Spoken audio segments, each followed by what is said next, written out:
Good afternoon. My name is Fletcher Dahman. I'm a retired fire chief for the Department of Defense. Department of Defense firefighting personnel consists of both military firefighters, active duty, National Guard, and Reserve, in addition to civilian members.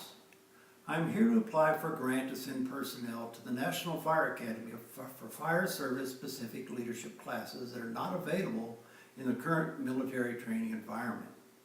Many departments across the country are able to take advantage of the stipends offered through FEMA and the National Fire Academy.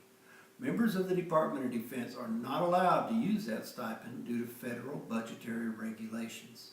What that means is that DOD personnel or their agencies have to pay for airfare, meal tickets, and lodging to attend the classes offered.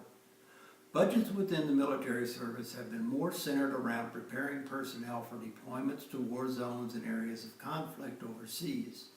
This has resulted in less training and travel funds for firefighters across the Department of Defense. What also happens each year is that funds are restricted for the first few months while an appropriation bill is finalized.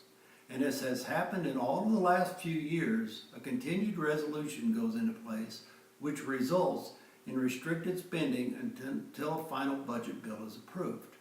Classes at the National Fire Academy require an application several months in advance of the actual class so that review of application packages can be completed and classes built. Without the assurance of funds, many members of the Department of Defense Fire Service do not sign up for the first half of the year.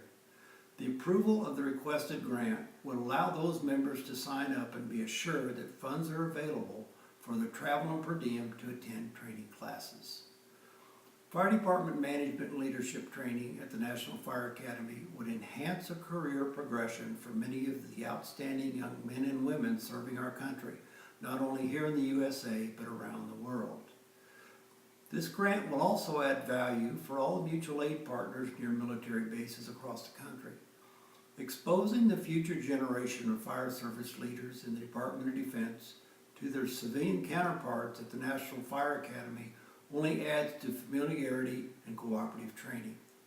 Thank you for your time, and I hope you find this grant request to be important enough to the fire service to provide the much needed funding.